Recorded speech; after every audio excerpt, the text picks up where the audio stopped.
Welcome to the Denison Forum podcast. I'm Mark Turman, Executive Director of Denison Forum, and your host for today's podcast conversation. We're continuing our series called Politics Discerned Differently and putting together some conversations that we hope will be helpful as you think your way through this season of politics as we move in a few weeks toward our next presidential election. And as we consider a lot of things and a lot of issues, we're trying to bring some light and some understanding from a biblical perspective on a number of things. And today we are talking about the very significant issue of the sanctity of life, often simply tossed around in our culture under the big banner of abortion, pro-life, pro-choice, those terms. And we're going to get into that and have a helpful conversation that will help you to think biblically about that. Before I introduce our conversation partners, I want to remind you that we have a whole collection of resources that we have put together from all of our ministries at Denison Forum, not only our Denison Forum ministry, but also Christian Parenting, our Foundations Bible Study, as well as our devotional resource called First 15.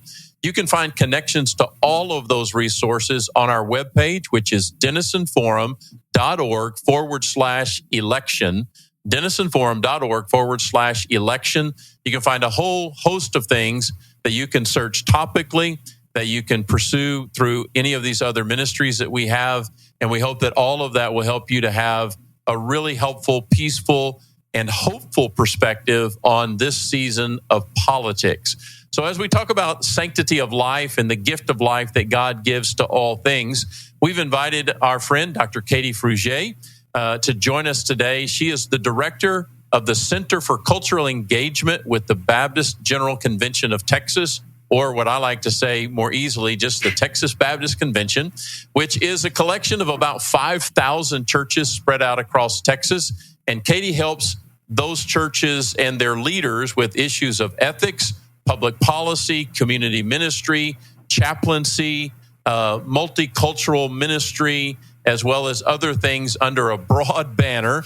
And she's been a part of our podcast before. We also have Dr. Ryan Denison, who many of you will be familiar with. Ryan is the senior editor for Theology with Denison Forum. He writes the daily article on a regular basis, particularly on Fridays, and also contributes a number of other articles, is an author of several books, as well as co-author on a number of works as well. And so we're going to sit down and have a conversation. We hope you'll eavesdrop on our conversation. And I'm hoping that I can guide the conversation and ask the questions that you would ask if you were sitting here with us around a cup of coffee. So that's the goal and the intent of today. So let me just say, Katie, Ryan, good morning, hello, and say hello. Good morning. I'm so glad to be here. Good morning. Same here. Well, we're glad to get into this rather lightweight topic, right, called the sanctity of life. And for maybe those that are unaware, at least within the Texas Baptist Convention and more broadly than that, one of the days that is set out in our calendar of ministry is called the Sanctity of Life Sunday, which happens in January, the third Sunday of January every year. And your church may or may not observe that, but it's an opportunity for us to focus again on this issue of the gift of life, and particularly the protection of life, and life from its earliest moment, life from the moment of conception to the point of natural death. So many things that we can talk about that, and we'll get to some of them today. But let me just start off, Katie, with you, and Ryan, if you could follow up as well. We all know that abortion is one of the most contentious issues and has really been, in some ways, hyper-focused on over the last 2 years, but goes back even further than that, obviously, to 1973 and the previous decision of the Supreme Court to find a right within the Constitution for abortion to be legal for a time. But just broadly, as we kind of set out in our conversation today, do you have 2 or 3 ideas about how every Christian needs to remind themselves to walk into this issue with a very, very significant anchor in their biblical, spiritual foundation? What are some of the ground rules that maybe need to be in place at the beginning of our conversation? Katie, what are your thoughts? The first thought I have is just the posture of approaching the conversation with Genesis 1:27 as our foundation, that every single human is made in God's image and that there's some innate dignity, value, and worth that all people have that is sealed on us, that's not earned or something that we have achieved in any meaningful way. And so that's something God has placed on us. And so in the conversation specifically related to abortion, there are multiple lives at play, and we want to be as holistic as possible when we are talking about this conversation, giving equal dignity and value to all the people that this conversation touches. Sometimes we tend to focus just on one person or one issue related to this, and it's just bigger than that. And so our posture initially when we come to this really the bedrock needs to be that all people are made in God's image, and this is why we care about human dignity. This is why we care about human life. This is why it has value. It has value because God has put his image on every single human being. Yeah, absolutely. Brian, what would you say is just kind of some of the ground rules maybe going into conversations like this? I love what Katie said there. I mean, I think it is so important to maintain a positive approach to this, where our focus is more on the lives we're trying to save than on condemning those who believe differently than we do. There's so many people that are pro-choice not because they want to see unborn lives killed, but because they just value the ability for women to choose. They think that those two things are in opposition to one another. They have to choose one or the other. And part of the reason they think that is that there's times where the pro-life movement frames it that way. And I think it's important for us to keep a larger view in mind of what we're trying to accomplish. And at the end of the day, that's just to save unborn lives and to help those who are considering abortion to see a different way. And those don't have to be competing goals in this. In fact, they shouldn't be if we want to actually see progress made. Yeah, absolutely. And to both of you's point is the person that you may be talking to that you may most disagree with is a life made in the image of God as well. And that they are deserving of your respect and your love and your honor and your consideration, because the life that you may save may be the one you're talking to at this moment in one way or another. 100%. Yeah. And that in all things, but particularly in this issue, Ryan and I were talking yesterday, Katie, that this just brings out levels of emotion like almost nothing else can. And that reminds us that, we need to remember we're dealing with real people and with real situations. And it is never limited to an individual, as you said, but is lived out in time and space by individuals. Yeah. And we oftentimes don't know anybody's full story. And certainly that's true when we're in a congregation of people in a church.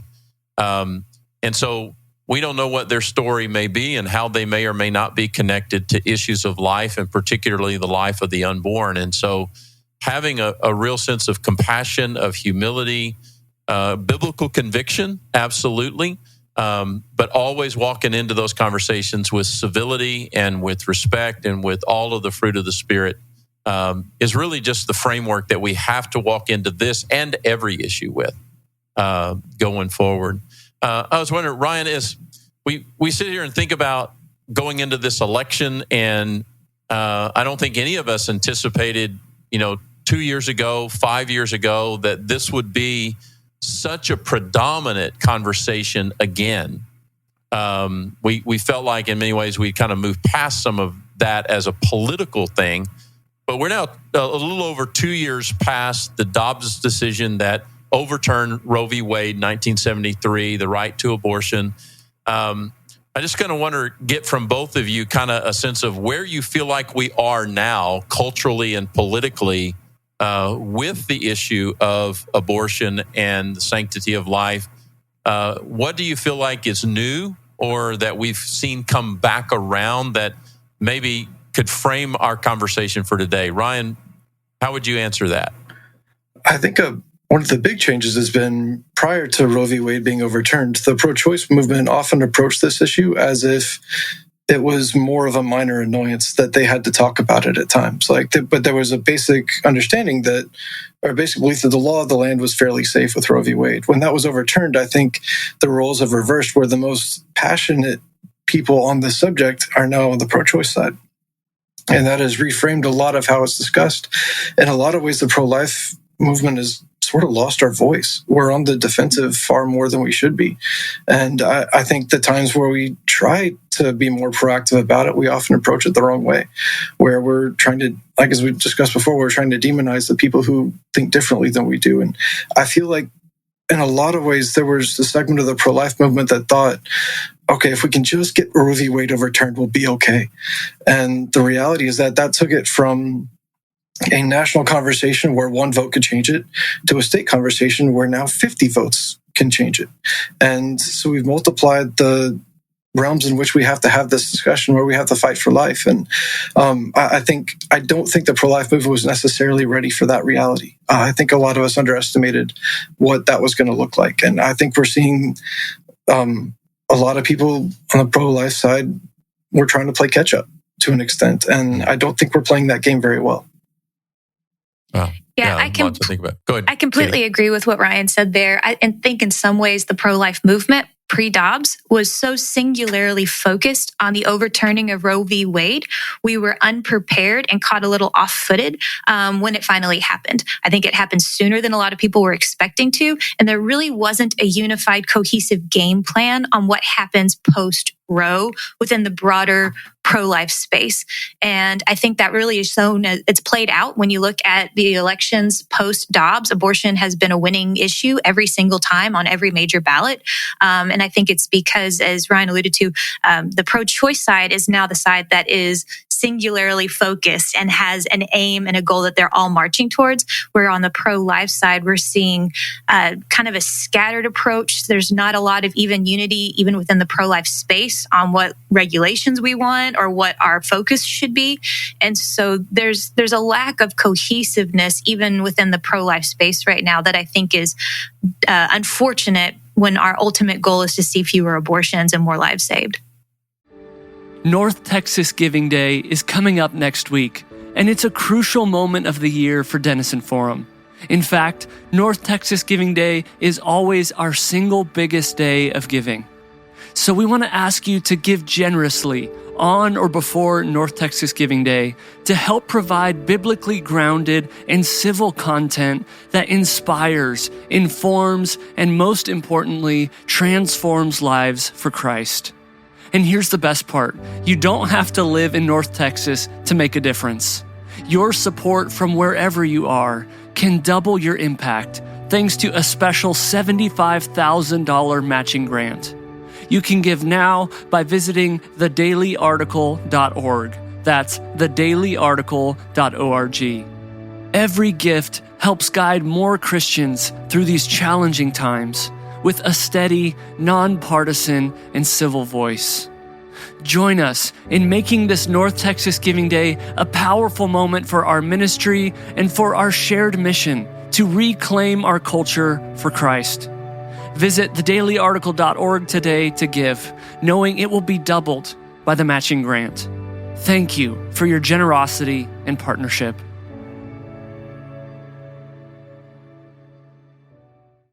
Yeah, and I would add to that a little bit that, I've been fairly involved in a significant way. I've served on the boards of 2 crisis pregnancy centers. I've helped to raise money for those centers and for pro-life causes, and that's caused me to be, more attuned to some of the policy issues that have gone on. I can tell you, in several decades of being involved in that way, I didn't hear a single conversation about, well, if we ever overturned Roe, then we would need to do this next. I've never heard a single conversation or presentation around that. And there was no anticipation that, hey, what would this look like if it got tossed back to the states? You heard that comment leading up to the Dobbs decision, but nobody really explained what that would mean or what that potentially could mean. And nobody anticipated that the pro-choice side of the culture and the political spectrum would pick this up and become as energized as they are. And so in that sense, I think we really have kind of, it almost feels like at times that we swatted a nest and now we have bees everywhere, as opposed to having all of it contained in one place. And you kind of see that in something I wanted you both to kind of comment on, which is what I call the rule of unintended consequences, because some of the most recent research, Pew Research surveys, that type of thing, indicate that 67% of Americans now think that abortion should be legal and available, at least on some scale. Mm-hmm. There was this incredible reality that, again, you didn't hear this talked about in many ways before the Dobbs decision, that for almost 4 decades, the number of abortions in America was going down. And just as a kind of a historical context, you have the decision of Roe v. Wade in 1973, and that kind of sets off kind of an explosion of abortion in our country that goes on for almost a decade. And I can remember being a young Christian in 1980. My church in East Texas addressed the issue, wanted the congregation to understand what this was all about and how horrific it was on many ways, and kind of a call to action that we as Christians and as churches have to do something. And there was a lot of movement at that point, and a lot of things that came to life in the pro-life movement at that time. But interesting enough, abortion seemed to kind of peak at about 1983 and then start steadily going down, and went down consistently until the Dobbs decision, and now have spiked back up. And I just want either of you, both of you, to respond to that, of just what should we even think about that reality? Katie, how does that hit you? What it tells me is that we've done a really good job regulating and creating laws and not changing hearts. We have really not been able to make a compelling argument for the sanctity of human life in a holistic way. I think that there's also a lot of just disappointment with the Christian witness, as far as we've not been holistically pro-life. We've been very focused on the preborn and regulations, but we've also been adamantly opposed to policies that we know support families. We've been adamantly opposed to policies that support what I call a culture of life. There's really great research out there that shows policies that would make a mother reconsider continuing a pregnancy, things like affordable housing, childcare, access to, expanding Medicaid, different things like that are tangible things that we really haven't wanted to wade into. And so we've lost the moral argument. We haven't compelled hearts. And we've also been so focused on regulations and laws that protect one little thing and not looking to ways to create a culture of life within our communities that holistically uplift the whole spectrum of human experience. Yeah. Brian, thoughts that you would add to that? I think that sums it up really well. So much of it does go back to just having such a focus on the preborn that we lose sight of. We see this as a moral issue, when for the people that are actually getting abortions, it's a practical issue. There was a Notre Dame study that found that basically of all the people they interviewed, not a single one of them described abortion as a desirable good. And I think that's one of the things that we're starting to see, is that it's among at least a certain minority, even within the pro-choice movement, it's become this sort of rallying cry to an extent, where it used to be like there was in the 90s, for example, there was universal agreement that, like, even among those who thought abortion should exist, it wasn't a good thing. And I think we're starting to see that shift alongside this, because the polemics of it are just getting more intense. And there's so much we could be doing if we were to do kind of what Katie's talking about and start supporting moms, start supporting things that would make it easier for people to care for their children, then it would kind of put the lie to the idea, to a lot of the mischaracterization of the pro-life movement, that we don't care about mothers, that we don't care about anyone besides the babies, when that shouldn't be the case. And it's not the case more often than not. But we just need to make sure our actions reflect that. I want to play off of something real quick that Ryan said, because I think this is important. You, I think, wisely said that for a lot of people, it's just a practical issue. And I think oftentimes within the pro-life spaces that I've been in, you have this idea of a woman having an abortion. Maybe she's a teen mom or doesn't have a lot of resources, where the data actually tells us that the average woman having an abortion looks a lot like me. She already has children. She knows what it means to raise a family, and she's making just a weighted decision on, do I have the bandwidth? Do I have the capacity for this? And so I think even that really is an interesting observation, that the overwhelming majority of women who are electing to have an abortion right now already have a child, already have a home or something like that in place. Yeah, and there's just so many things for us to think about, and this kind of leads to one of the things I wanted to. We've already talked about this a little bit, but maybe we can go further with the idea that for many of us as Christians, we're just defining the term pro-life too narrowly. Obviously, it should contain in a significant and major way the contention for the preborn. No question about that. But I can remember learning the related issue a few years ago that, the number one indicator of poverty in America is that you're a single mom. And perhaps the number one reason that women indicate that they are pursuing an abortion or considering an abortion is because of the economic factors in their lives. And then, Katie, as you say, you add to that the other awareness and understanding of the parenting responsibility that they already have if they have one or two children, and you can see how a sense of desperation starts to build into a person's life, and they might start to be open and to consider a choice that they would have never found themselves considering in another set of circumstances. And just to realize that being pro-life, as sometimes we're accused of, we're accused of being pro-birth only, and that we're just not doing enough to be, as Katie says, holistic in that. How do we reclaim that space, or how do we gain credibility in that space, would be one of the questions I'd want you to respond to. I think one of the best ways would be, we have, at least, especially in so many on the pro-choice side, there's almost a culture of shame for those who have had abortions, those who have considered abortions. And so many of those, the grief that so many women feel after they have an abortion, if there was a way to minister to those mothers, to help them process that, in some ways, they would become the most powerful voices in support of the unborn if they didn't feel like they had to hide that, if they felt like we could help them understand that decision, to understand God's grace, God's mercy and forgiveness. Like, some of the most powerful voices for the preborn could be those who have had an abortion.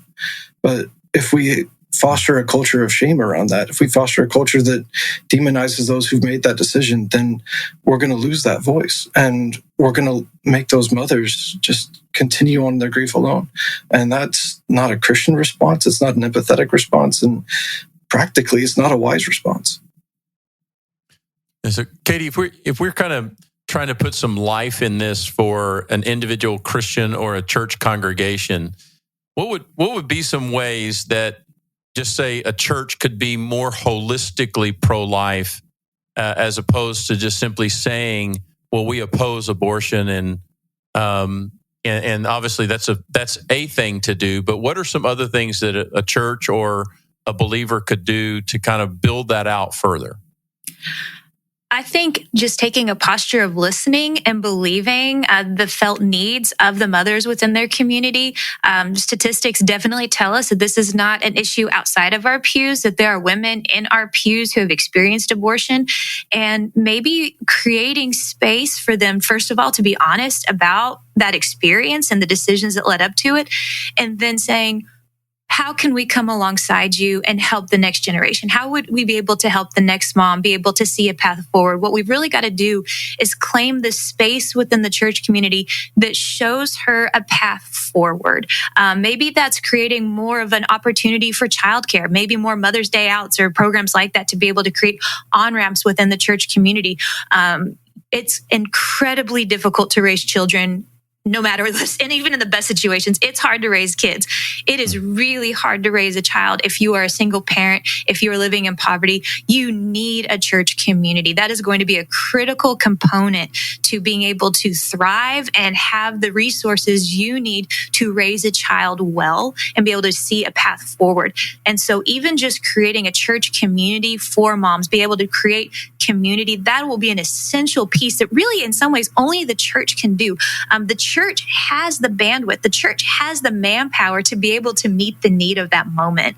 It's really just being able to see that, own it, and step into that space, really trying to see all the different ways it means showing up in her life beyond just giving her maybe a baby shower. Baby showers are great. She's going to get diapers, but you know what? She can also go get diapers on WIC. And so what are some other ways that she could use you to come alongside and walk through life with her? And as I like to tell myself and others as well when they're leading in church, people aren't so much looking for friendly churches as they're looking for friends. They're looking for real fellowship, real mentoring, real friendship, real persons to live life with and to traffic with in terms of life. Well, I want to move further down the political realm in a moment, but before we do that, let's swim a little bit in the area of theology.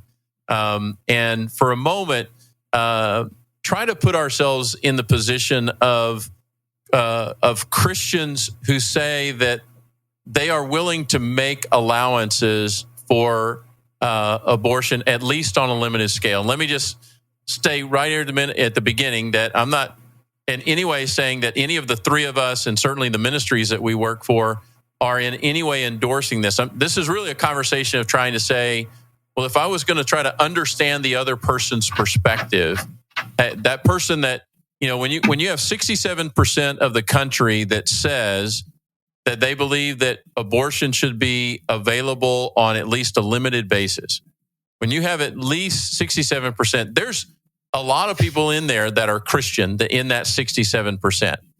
So the conversation I want to try to get into is really what theologians call a personhood conversation or a personhood theory, with this idea of you have the moment of conception that is obviously the beginning of life by some definition.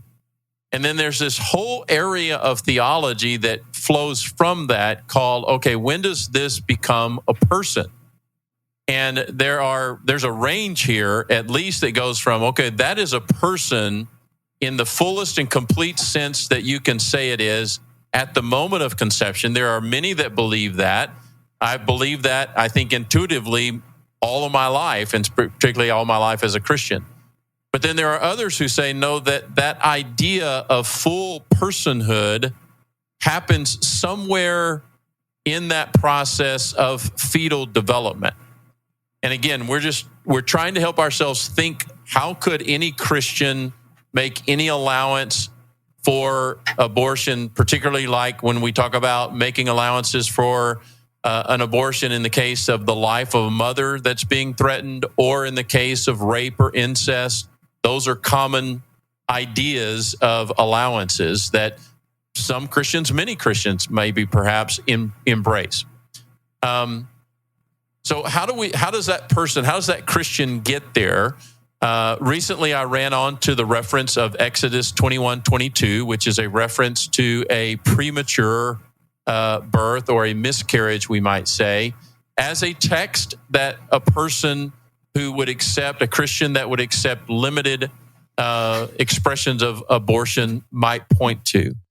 So anyway, how does a Christian get to any kind of a limit, or not a limit, but any kind of an exception for abortion in some case around this idea of personhood? And Katie and I flipped a coin. We decided that Ryan should go first in talking about this, and we'll try to see if we can make some sense out of this. So Ryan, help us around the idea of personhood theory. It gets very complicated very quickly. I think from the start, I think it's important to have a foundation of understanding that biblically, the best way to understand Scripture, especially on issues where there are potential arguments that could go both ways, is to stand on the ground that is most clear and have that be the foundation, and then take other texts to build up the walls. And I think this is one of those issues where, while there are some, like Exodus 21:22, that point to a potential difference between kind of the preborn life and life outside of a mother with regards to children, the basic foundation is that God values all life, and that what we know for certain is that God is the author of life, God is the creator of life, and life belongs to him, not us. And so it is not our job to take that life at any stage of its development. And I think having that as a foundation is really important for understanding the rest. Beyond that, I do think one of the issues that I've been wrestling with is probably the best way to put it recently, is the idea of ensoulment, in terms of the mother and the father create the life of the baby, in terms of that's how God designed the system. But temporal beings cannot create something eternal. And so God is the one that imparts the soul. And I don't think Scripture is 100% clear on when in the process of pregnancy that happens. And I think that factors into how we understand issues of miscarriage, how we understand the issue of abortion. And I think it gives room for grace to an extent to at least have these conversations without immediately assuming the worst about someone who might be asking questions, or about someone who might be inclined to offer be a bit more on the pro-choice side. That there are scriptural reasons to at least ask those questions. I think at the end of the day, what we're called to come back to is the idea that if we're not sure when life begins, if we're not sure when God imparts the soul, if we're not sure when a fetus becomes the image of God, then we need to err on the side of caution with that, which is why personally I'm pro-choice from the moment of conception. But I do think there are interesting discussions and arguments to be had within that idea. Yeah, I think that's well said, first of all, and thank you for that. And in no way are we trying to set up an opposition between texts like Exodus 21:22 and what we find in the Psalms and in other places where, the psalmist says, "I'm fearfully and wonderfully made. From in my mother's womb, you knit me together." Those familiar passages. We're not trying to set up a combative relationship between these texts, but trying to understand as clearly as we can. And part of this for me came up recently. I was listening to another conversation where the idea was, well, at least practically speaking, we don't deal with these things the same way.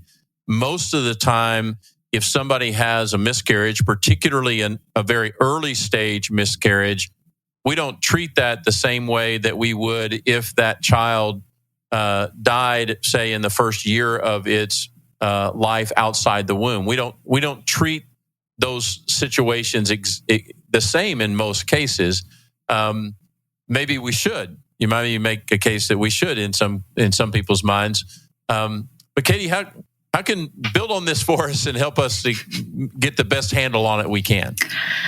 I think that there's a beautiful mystery to it in some ways that postures us from in humility as we are engaging and talking about the topic.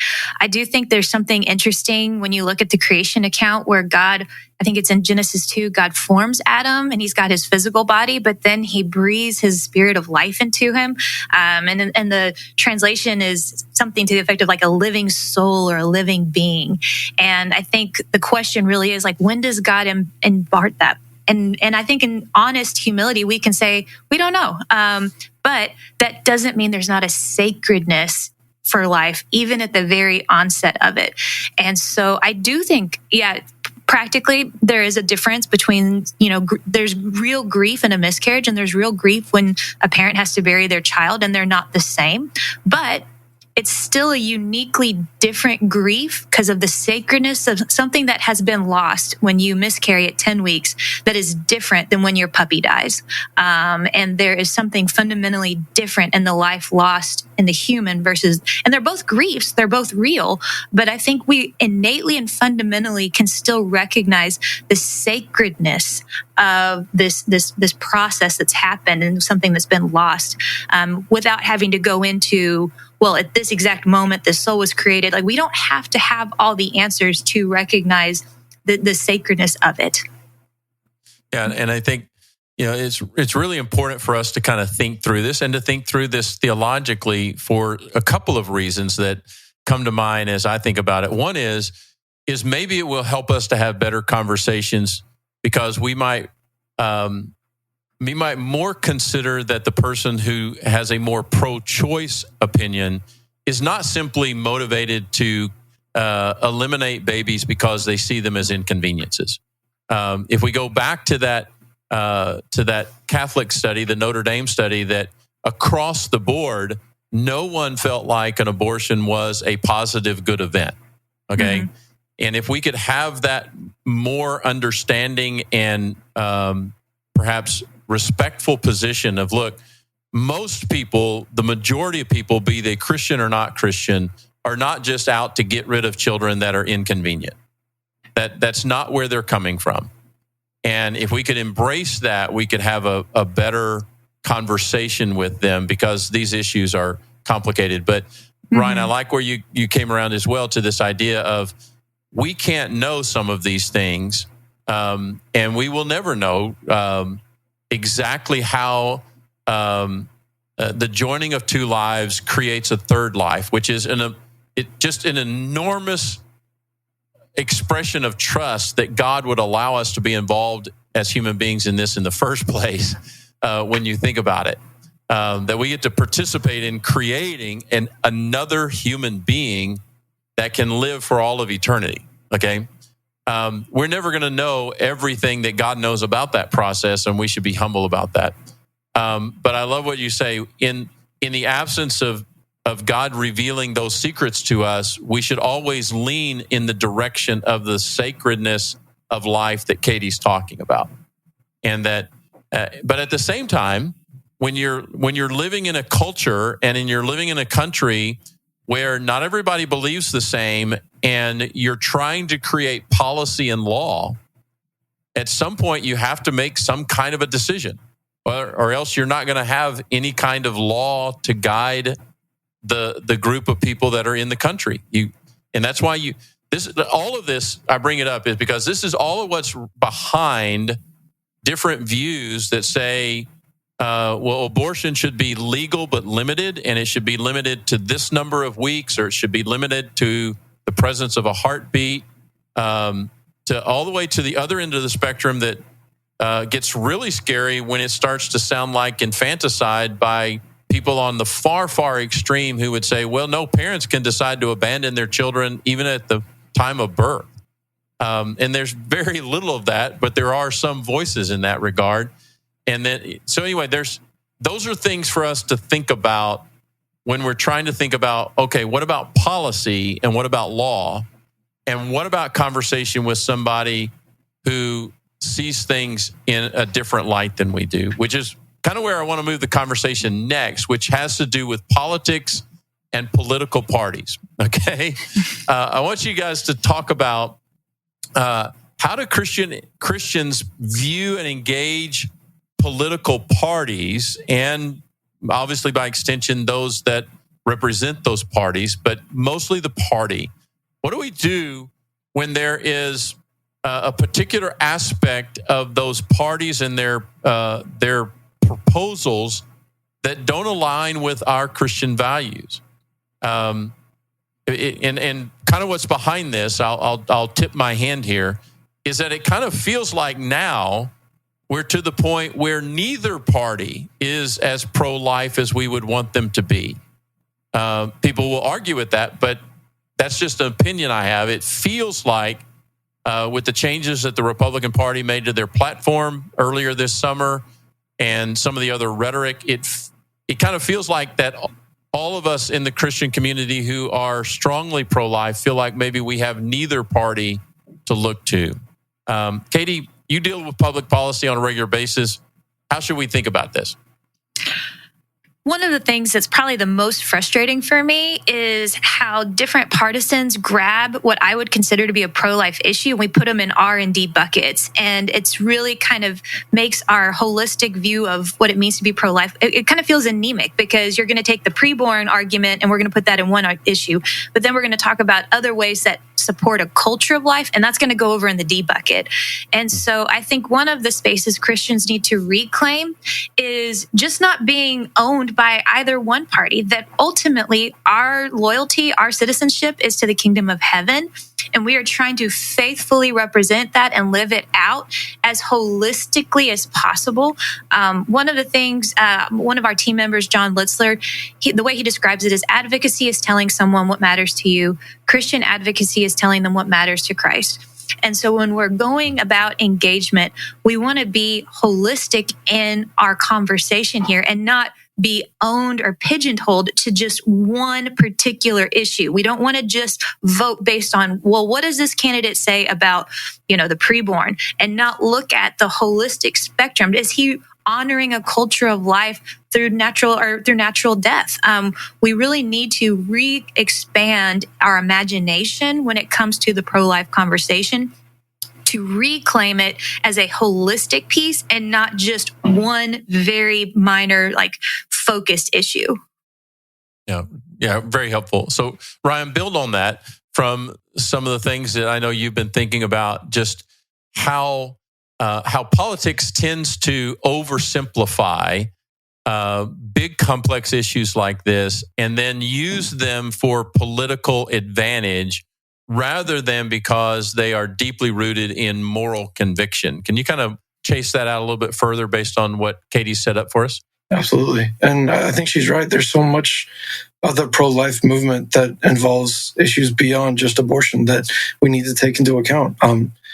More specifically to abortion, though, you mentioned that it's like 67% of people support some access to abortion.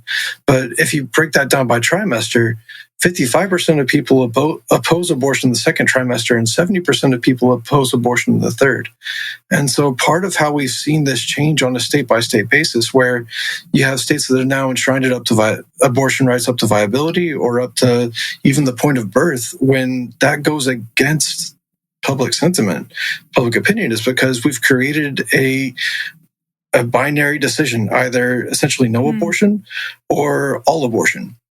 And what people have shown is that if they're given that choice, they will choose all abortion, even if that's not what they would want.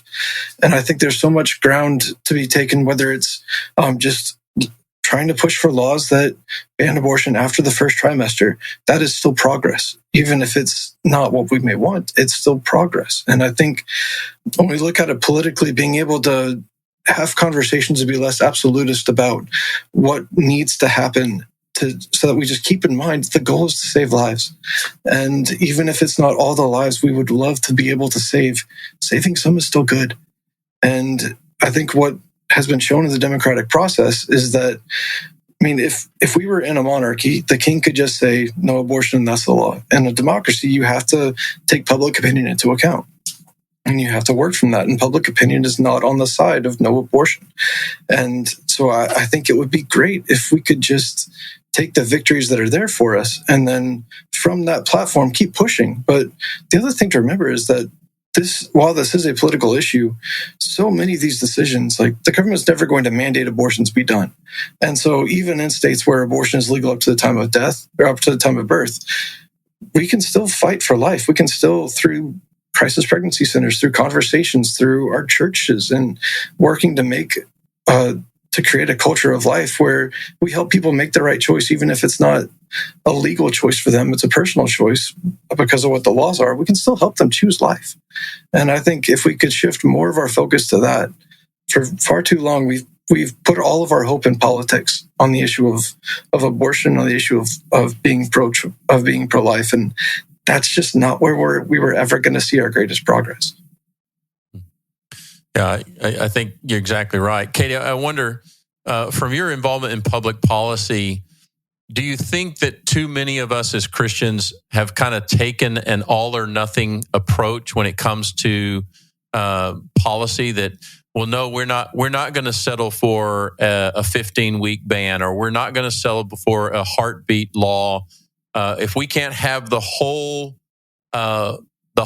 ban, we're just going to keep fighting on until we feel like we can get to that place. Is our willingness to compromise to something less than a total ban hurting us in some ways? That's an interesting way to put it. I think I could go there. I think ultimately what I would say is I would love to see Christians really rally around the idea of we want to see as few abortions as possible, and we want to get there as fast as possible. And we've seen that a lot of the bans and the things that we're seeing, especially in the red states, they're not helping the number of abortions go down. As you pointed out at the beginning of the show, abortions are up, and that should devastate all of us. And I think we've just been arguing about the wrong things versus focusing on, hey, how do we collectively get our heads together and bring these numbers down? Yeah, and I think, again, going back to that term holistic, I think the real opportunity here for Christians and for churches, particularly for churches working in the midst of their own members and in their communities and with other churches, is just this big idea of, okay, how do we holistically create a plan and a strategy to promote a culture of life across our community? Mm-hmm. How do we do that in broad measure? And obviously that would mean advocating in every possible way for every pregnancy to be taken to full term and to the delivery of a child. That would be part of what we would want to do in every place we could, but that would not be all that we would do. There would be many more aspects of that we could do, starting locally and starting congregationally, that we should be pursuing, and there's an opportunity for us as Christians and as churches to build a framework for that. We've always done some of it, but we need to be doing a much more robust effort at that. So that's hopefully one of the things that we all take away from this conversation. Before we finish up, we've got a few more minutes, but maybe a couple more questions. Katie, I wanted you to give us your thoughts on how IVF relates to this whole conversation. That's been significant within the last few months. The case in Alabama that was a part that set off a lot of movement in terms of this conversation. Give us some clarity about just how IVF fits into this conversation. Yeah, I think the real question really does go back to what we've already kind of talked about with personhood and, does life begin at the moment of conception? Does it begin at the petri dish? How do we navigate some of those more nuanced, challenging conversations about understanding life itself and personhood? Related to IVF, I know and love many beautiful children who are here because of IVF. I know many Texas Baptist pastors have families because of IVF. I think it's been a tremendous blessing to many people.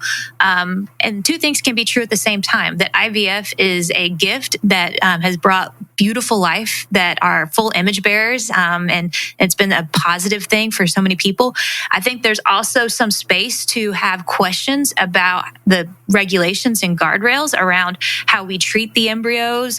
There's not really a database right now. At this point, my understanding is that we don't even know how many embryos are frozen in the United States. And so I think that there's some valid questions, and questions don't mean that we're going to throw the baby out with the bathwater, that we can walk and chew gum at the same time and recognize the gift that it is to couples struggling with infertility. I also know couples who have adopted frozen embryos, which is just an incredible ministry and a really cool thing to be able to walk through as well. And so I think ultimately what we want to do, again, we've kind of already said this, but it's walking through this process, affirming the sanctity of life and wanting to honor that sanctity in even in the IVF process. And I think that that's very possible.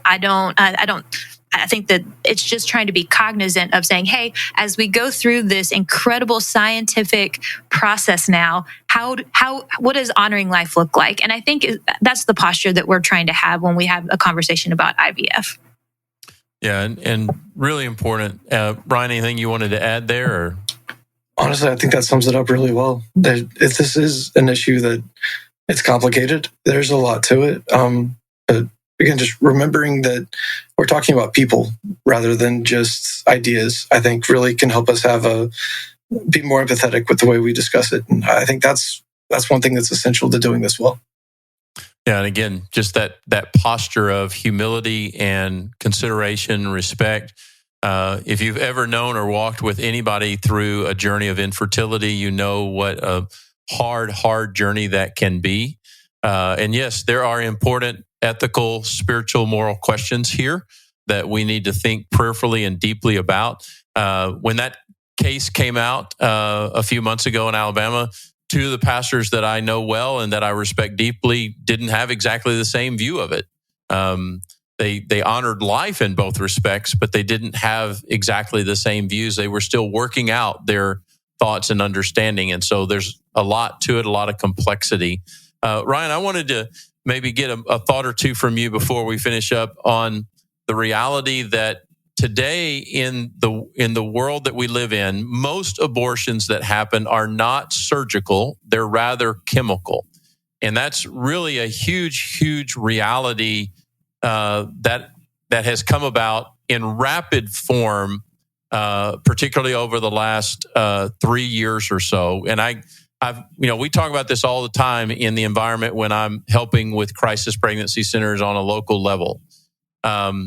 This is a reality of where the ending of life for the preborn is really happening. The taking of children's lives through chemical abortion is where a major part of this struggle and battle is happening. What are your thoughts on how we think about that, how we address that from both a ministerial church perspective as well as from a policy perspective? I think to start it, especially with regards to how we approach it from a church perspective, I think one of the things that chemical abortions allow is for far greater privacy and for far less accountability with regards to how people make this decision. It's gone from being something where they had to leave their house, where they had to go talk to a doctor, where they had to potentially see a sonogram, to something where they can fill out something online and receive what they need to abort their child's life. And that creates a situation in which if we can be more, we just have to be more open about these discussions in our churches and our communities. We have to make sure that we are not so, even if we are certain that the pro-choice or the pro-life side is correct, that certainty does not allow us to approach it as if everyone else is going to think the same way we do. Because so many of the people considering this and taking that route are the ones that don't want other people to know that they're having an abortion, that they don't want that. On some level, maybe they even understand what they're doing is wrong, but they are still going to make that choice. And if we can foster an environment where they feel comfortable talking to someone about that decision before they make it, then even that would make a huge difference. But I also think it reinforces, kind of like what Katie was saying earlier, that at the end of the day, the greatest strides we're going to see in our fight for life is by just ministering to people and by addressing all the causes of abortion that have nothing to do with the theology of it, that are more about just the practicalities of life and about why people make these decisions, because it's getting easier and easier to make them without having to actually think through any of that. And so we need to be more proactive in that regard. We need to be more empathetic in that regard. But I think we need to understand that this isn't going to change either. Supreme Court's already ruled once on it. And the way they did that ruling, I think, was mischaracterized to an extent. They did not say that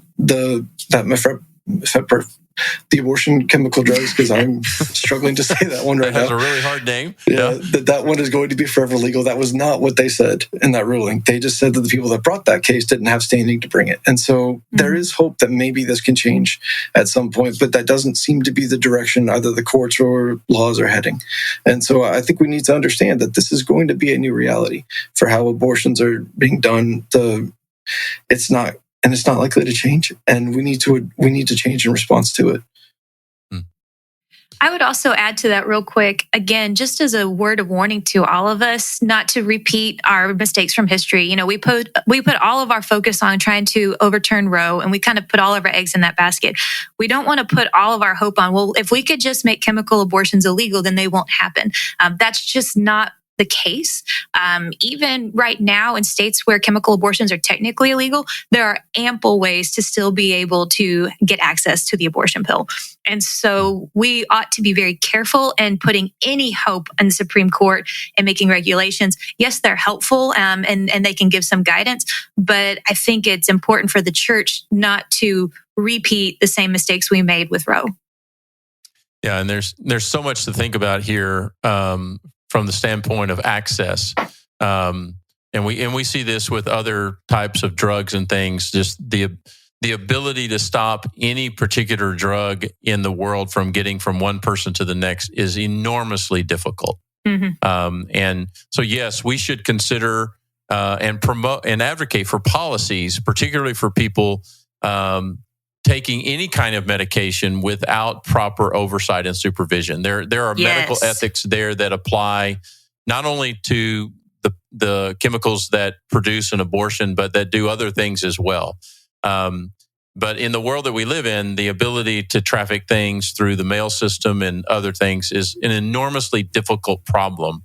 And it's going to lead to some tragedies. It already has. But if you now envision particularly, a young woman having an abortion at 10 or 15 or even 20 weeks in the privacy of her home through a chemical, there are going to be traumatic, if not life-altering, life-ending experiences, not only for that unborn child, but also for that young woman. That's happening already. It's going to happen on greater scale. And so there's a lot to be concerned about, a lot to be prayerful about, and a lot to try to advocate in around that as well. With just a minute or two left, I wanted to give each of you maybe opportunity of a closing word. And let me frame it this way. If you walked into your church and you were going to hear your pastor in the next couple of weeks, or you were walking into a random church and that pastor had chosen to somehow speak around the issue of politics and the sanctity of life, what would you want him to say to you and to that congregation as we head into these next few weeks of election around the issue of the sanctity of life? Ryan, I'll let you go first. All right. I think what I would want to hear is a more holistic view than just abortion, but also not shying away from the issue of abortion. And I think that's the balance we have to walk here, is that while there is so much to what it means to be pro-life, being for life from the moment of conception, I think, is a key part of that. And we can't afford to give up on any of it. All of it is necessary if we want to fight for a culture of life, if we want to actually see more children be able to be born, fewer children killed in the womb, and more families thriving in general. And I think I would love to see a more holistic approach that speaks to every facet of it as important. All right. Thanks. Katie? So in full disclosure, this last summer, I wrote for the Texas Baptist Press a 13-week Bible study on the sanctity of human life, and it's called Sacred Life. And I give that disclosure because I think it's just a bigger topic than a one Sunday morning issue. And I'd love to see a pastor who says, hey, church, human life has dignity and value, and it is sacred. And we're going to spend a long time looking at all the different ways that we are going to uplift and affirm the sanctity of human life. We're going to talk about disability. We're going to talk about racial reconciliation. We're going to talk about being conformed to the image of Christ. We're going to be talking about the kingdom of heaven and how the image of God tells us we're made for the kingdom of God. And really trying to intentionally push people's imagination on what it means for life to be sacred. Katie, tell us where people can find that Bible study. GC2 Press. You can find it there. It's called Sacred Life, and it's a 13-week Bible study. All right. And we're going to recommend you go check that out as well as a good way, because that's, What we have to realize here is the conversation is that this is a spiritual battle, and that we do have a real enemy, that the devil is real, and the devil can't create anything, and he certainly cannot create human beings, okay? But the devil hates anything that God loves, and God loves people more than anything else. And so how could we not be, why would we be surprised that the devil wants to stop life everywhere he can, from its conception all the way to its natural end? He would want to eliminate life in a very real way, in a very physical way, every way that he can.